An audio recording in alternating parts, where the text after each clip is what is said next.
Кудайдын чакырыгы 15-июнь.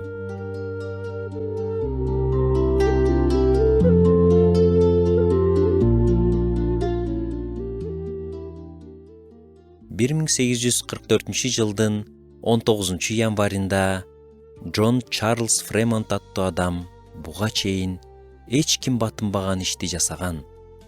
Ал кыштын чок ортосунда Сьерра Невада тоо кыркасын кесип өткөн. Ирвинг Стоун бул сапарды изилдөөлөр тарыхындагы эң узак 70 чакырым деп сүрөттөгөн.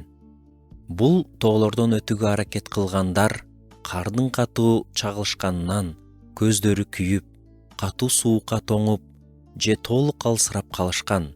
Акырында 3 адам, Кит Карсон, Сынган кол деген кайман аты бар Томас Фицпатрик жана Джон Чарльз Фремонт бул оор жолду басып өтүшкөн.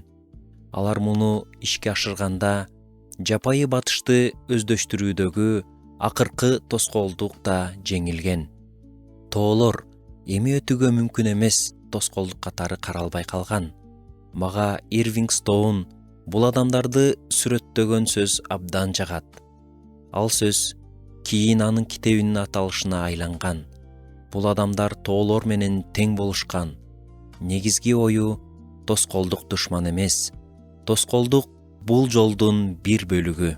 Захария пайгамбардын китебинин 4-бөлүмүндө Зоробабыл Иерусалимдеги ибадаткананы калыбына келтирүүгө киришкени баяндалат. Анын алдында урандылардын үймөгү жатат. Бул милдет аткарылгыстай көрүнөт. Бирок ошол учурда ал Теңирден мындай сөз алат. Аскер кошууну менен да эмес, күч менен да эмес, бир гана менин рухум менен, дейт Сибайот Теңир. Сен кимсиң улуутоо? Зоробабылдын алдында сен бир түздүксүң.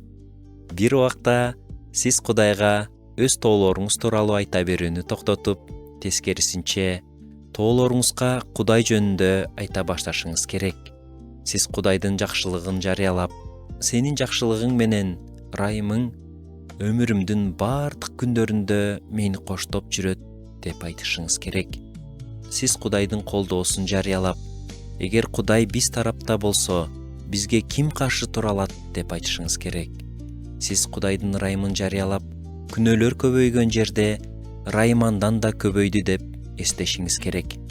Баарыбыз эле тынчсыздануунун, көз карандылыктын бийик чукуларына жана депрессиянын, коркунучтун, уяттын терең өрөөндөрүнө туш болобуз.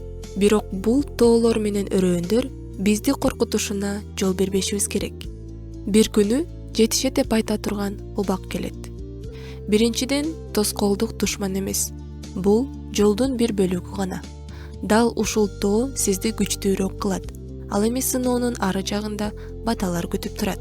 Экинчиден, сиз уруксаат берип койгон нерсе акыры сизди башкарууга өтөт. Сиз жол берген нерселердин кайсынысы Кудайдын даңкын уурдайт, кайсынысы Кудайдын жакшы, жагымдуу жана жеткилең эркин төмөндөтөт. Кайсынысы Машаяктын сиздин куткарылышыңыз, айыгууңуз жана эркиндик алышыңыз үчүн кылган курмандыгынын баркын түшүрөт. Компромисстерге макул болбоңуз. Өзүңүздүн жеңилбес тооңузга сүйлөй баштаңыз. Ошондо Кудай эмне кыларын көрөсүз.